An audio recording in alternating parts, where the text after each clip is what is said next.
Хайырлы көн Татарстан, хайырлы көн кадерле телевизор караучылар.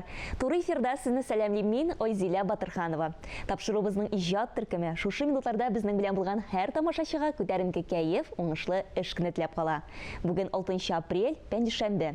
Бу көн тарихта нинди вакыйгалар белән истәлекле? Шуларны бергәләп барлыйк. Берләшкән Милләтләр оешмасы тәкъдиме белән бүген тынычлык һәм үсеш өчен халыкара спорт көнен билгеләп үтәләр. Көннең максаты спортка игътибарны арттыру, спорт ярышлары, марафоннар һәм башка чаралар үткәрү. 2015 елдан башлап 6 апрель көнне өстәл теннисы көнен билгеләп үтәләр. Халык телендә пинг-понг дип тә йөртелүче уен гасырдан артык элек барлыкка килә. 1988 елда Олимпия ярышларының уен төре буларак кабул ителә. 1896 елның 6 апрелендә дөнья спортында иң мөһим вакыйгаларның берсе була. Грециянең башкаласы Афина шәһәрендә урнашкан стадионда беренче Олимпия уеннары ачыла. Биредә 14 илдән 241 спортчы катнаша. Язгы кояшлы матур иртәбез шат балалар тавышыннан башлансын әле. Күптән түгел безнең иҗат төркеме Казан шәһәре балалар филармониясендә кунак булып кайтты. Сезнең игътибарга видео язма карарга тәкъдим итәбез.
Яхшылап карап калыгыз. Бу балалар бик тиздән үсеп җитеп, Татарстан мәдәнияте үсеше өчен зур эшләр башкарырлар. Хәер, бүген дә алар әлеге хезмәттә. Мәктәптән соң Чулпан мәдәният үзәгенә ашыгалар. Бергәләшеп Гөлназ апалары өйрәткән уникаль вокал күнегүләре ясыйлар. Хәтта карап торганда да мин моны җиңел димәс идем. Сулыш, тавыш ярулары, сөйләм аппараты барысы да хәрәкәттә. Җыр матур башкарылсын өчен бу иң мөһим таләпләр. Казан шәһәре балалар филармониясе солистлары моны яхшы белә. Республикабызның иң дәрәҗәле чараларында һәр вакыт алар сәхнә түрендә.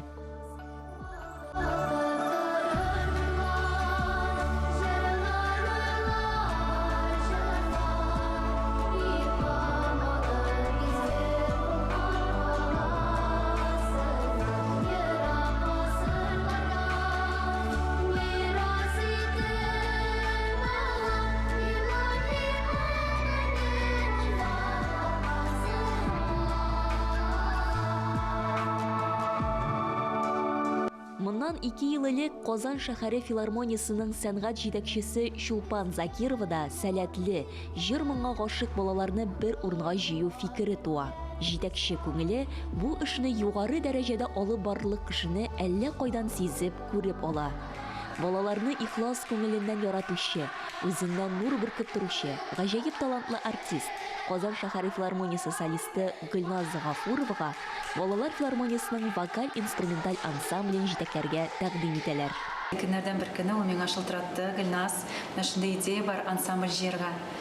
син жетекші болып бара аласыңмы? Барасың келемі? Вақытың болырмы? Алынсаң эшлисеңме? Мен ойладым да ризалыгымны белгерттем. Һәм инде менә безнең матур бинабыз Чулпан мәдәният үзәге ачылды 2 ел элек. Шул ачылышына инде без чыгышлар ясадык. Беренче чыгышларыбыз безнең республика җитәкчелеге алдында булды. Балаларны без шулай итеп тиз арада җыйдык һәм инде сәхнәдә әзерлекне белгерттек. Биредә шөгыльләнүче барлык балалар кастинг аша килгәннәр. Беренче елда 6 бала сайлап алынса, киләсе елда бусан 2-3 тапкырга арта. Бу исә балаларның әзерлек дәрәҗәсе тагын да югарырак булуына дәлил. Кисәккә күчәбез. 1, 2.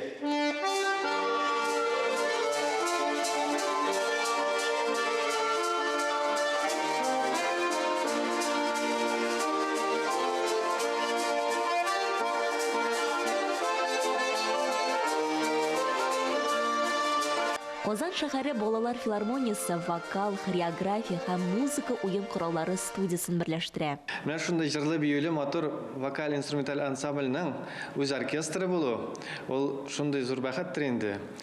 Чөнки менә шу балалар бик яратып теләп йөриләр, шушы ансамбльгә шөгыльләнәләр. Матур җырлар уйныйлар, матур бию көйләр уйныйлар. Шулай ук ялгыз гына инструменталь номерлар белән дә чыгыш ясыйбыз. Бу балалар чыннан да бик бәхетлеләр. Кичкенәдән үк Казан һәм республика күләмендә үткәрелүче дәрәҗәле чаралар, шәһәребезнең төп сәхнәсендә уза торган концертларда катнашалар бит алар. Без Рәсәйдә төрле конкурсларда катнаштык. Минем иң яраткан конкурслар ул «Балачак», «Созвездие», «Зеленые каникулы» һәм «Большая перемена». Безгә монда бик ошый йөрергә, чөнки без җырларны өйрәнәбез, уйныйбыз, биебез, дуслар белән аралашабыз, тәҗрибә туплыйбыз. Сәхнәдә ничек тотарга үзеңне һәм микрофонны ничек тотарга. Безнең репетицияләр бик кызу итә. Безнең җитәкчебез Гөлназ Гафурова. Аның белән без яңа җырлар өйрәнәбез. Укытучы хореография Тальяна Фаридовна. Аның белән без яңа биюләр өйрәнәбез. Без халык җырларын җырлыйбыз, эстрада, оркестр белән дә кушылып җырлыйбыз. Безнең балаларыбыз чыннан да бүгенге көндә бик талантлылар. Һәрберсе. Аларга дөрес юнәлеш биреп, аларның күңелләрен юнәлттереп, менә шул талантларын тагында үстерергә без инде укытучылар максат куябыз һәм инде шул нәтиҗәне күреп без илһамланабыз. Безнең филармония киләчәген шулай күрәм. Әләкем булган артистлар безнең янга килеп, алар инде рәхмәтләрен белдереп, Гөлназ Җәмилевна, менә без монда укыдык, белем алдык һәм инде шул тәҗрибәбезне без инде бүгенге көндә тамашачылар белән бүлешәбез. Һәм инде кайбер балалар чыннан да бөтенсе артист була алмый. Әмма ул тормышта аларга чыннан да зур тәҗрибә булачак. Һәм инде менә Казан шәһәр филармониясында шундый балалар филармониясы балалар өчен бүләк дип уйлыйм. Алар монда биергә дә остаралар, җырларга да остаралар һәм инде менә балалар оркестры белән кушылып, менә шундый зур матур проектлар өстендә эшлибез.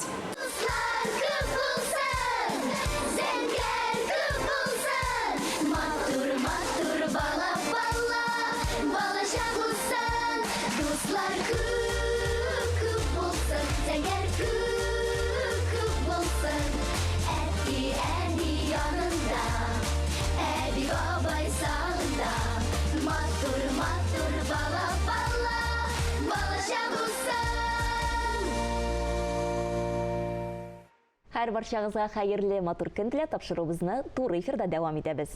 Галиәскәр Камал исемендәге Татар дәүләт академия театрында легендар артист, зыялы шәхес, Россиянең һәм Татарстанның халык артисты Рауль Шәрәфиевның 85 яшьлек юбилей кичәсе узды.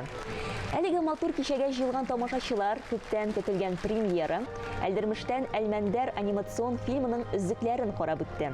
Татарстан Республикасы рәисе каршындагы татар телен һәм Татарстан Республикасында яшәүче халыклар вәкилләренең яшьләрнең туган телләрен саклау, үстерү мәсьәләләре комиссиясе ярдәме белән эшләнгән әлеге мультфильмны барлык тамашачылар инде 10 майдан башлап карыйлар. Студиябызның бүгенге кунагы Татар мультфильм берләшмәсенең башкарма директоры Алсу Низамиева бу турыда тәфсилләбрәк сөйләр. Алсу, исәмесез? Хәерле көн. Хәерле көннәр, Разилә, хәерле көннәр, хөрмәтле тамашачылар. Юбилей кичәсендә инде үзекләрне тамашачыларыбыз карап үтте. Беренче кайтавазлар нинди? Театр, сәнгать әһелләре нинди фикерләр җиткерде? Чыннан да, Разилә, менә син үзенең сүзләреңдә дә әйтеп киттең, әмма беренчедән безнең республикабыз җитәкчелегенә зур рәхмәт белдерәсем килә. Әлеге проектларга игътибар итеп, алар финанс ярдәм күрсәтеп, һәрдаим шушы проектларны финанс ярдәм күрсәтеп торалар. Рөстәм Нургали улы Минниханов та, Марат Гытов улы Ахметовка да, ул җитәкләгән комиссияга да. Чыннан да, Татар театрының җәүһәре бит инде ул Әлдермештән Әлмәндәр спектакленең елатада, көлдерә дә торган персонажы әҗәлне уйнаган Равил абыйның кичә юбилей кичәсендә күрсәткәннән соң, чыннан да тамашачылар юбилейдан соң да килеп, кайбер танышлар анарсын язып та, ничек эшләдегез моны, ничек моңа җөрәт иттегез, ничек эшли алдыгыз дип, бик күп язучылар булды. Бу безне әлбәттә, чыннан да Әлдермештән Әлмәндәр ул бит инде татар мәдәниятенең, татар халкының тарихы, мәдәнияте, бүгенгесе, киләчәге, үткәне һәм шуңа күрә миңа калса, без әле Алла бирсә, дөньяга әлеге анимацион фильм белән чыккач та, бик күп уңай фикерләр ишеттербез дип ышанып калабыз. Әйе, без дә бик ышанып калабыз. Менә бу урында әлеге үзекне тамашачыларыбызга да тәкъдим итик әле. Бик рәхәтләнеп.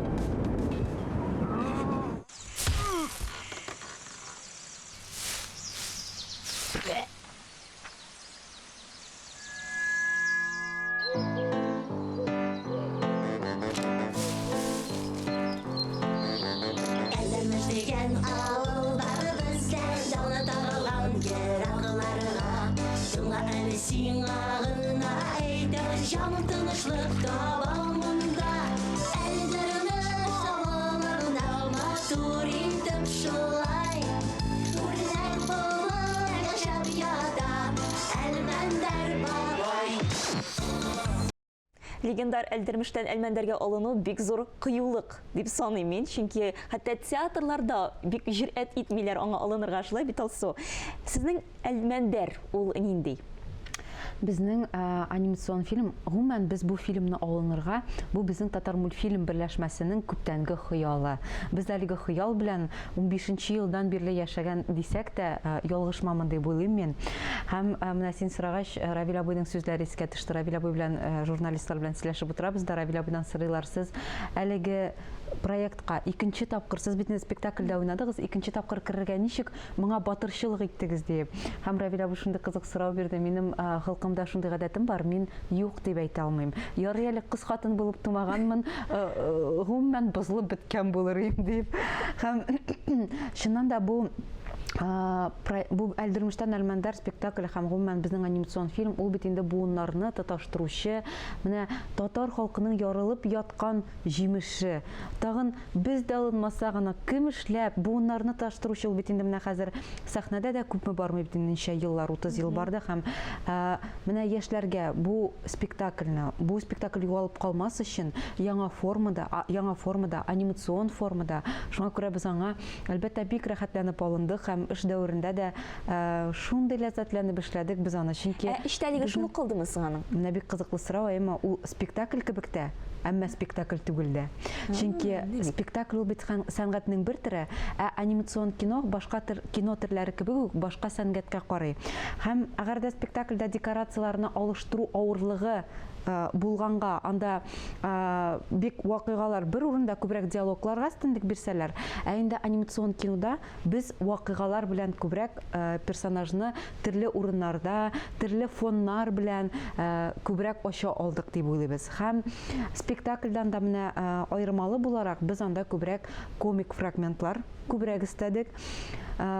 Безгә калса бик кызыклы килеп чыкты. Алла бирсә, тамашачы да киләчәктә якын арада күрер, әлеге анимацион фильм әлеге җимеш белән танышыр дип уйлыйбыз. Әйе, тагын бер кабатлап әйтик.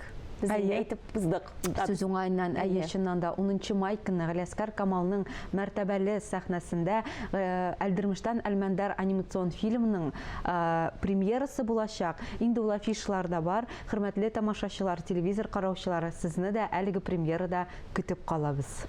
Һәм инде иң мөһим сорауларның берсе, аңладык без, әҗәлне Рауил абый Шәрәфиев үзе тавышландыра. Әйе, тавышландыра дип әйтү дә түгел инде монда. Тәрҗемә итә дип әйтсәк тә була. Тавышландыра, дөрес тавышландыра, ул үзенең тавышын бүләк итә. Әлдермештән Әлмәндәр кем икән? Эмиль Талипов. Гомумән безнең тавышландырган актерлар Галиәскәр Камалның әйдәп баручы актерлары, артистлары дип әйтик. Әлмәндәрне Эмиль Талипов, нәкъ Шәүкәт абый Биктимиров тавышы белән тавышландырды. Шулай ук Илнур Закиров бик күп рольләрне тавышландырды. Мәсәлән, Искәндәрне ул тавышландырды. Һәм әйтергә кирәк, безнең персонажлар да алар артистлардан алып эшләнелгән. Мәсәлән, Әлмәндәр безнең нәкъ Шәүкәт Биктимиров, әҗәл инде әлбәттә Равил абыйдан һәм калган башка спектакльдә булган башка персонажлардан эшләнде, артистлардан эшләнде әлеге персонажлар. Искиткеч бик көтәбез. Зур түземсезлек белән көтәбез. Алсу, бик зур рәхмәт. Бүген иртәгезне безнең белән башлаганыгыз өчен сезгә инде Татар мультфильм берләшмәсенә алга таба да зурдан-зур уңышлар теләп калабыз. Һәм инде тамашачыларыбызны премьерда көтеп калабыз. Рәхмәт, Айзилә, чакыруыгыз өчен рәхмәт сезгә дә, тамашачыларга да хәерле көннәр теләп, киләчәктә исәнлектә, саулыкта күрешергә язсын тагын. Амин, шулай булсын. Бүгенгә шулар иде. Мин Айзилә Батырханова һәм тапшыруыбызның иҗат төркеме сезнең белән сау булашабыз. Иртәнге сәгать 9-да Россия 1 каналында Татарстан дәүләт телевидениесе әзерләгән милли тапшыруларны карарга онытмагыз. Тапшыруыбыз азагында сезгә Казан шәһәре балалар филармониясына тагын бер музыкаль бүләк тапшырабыз.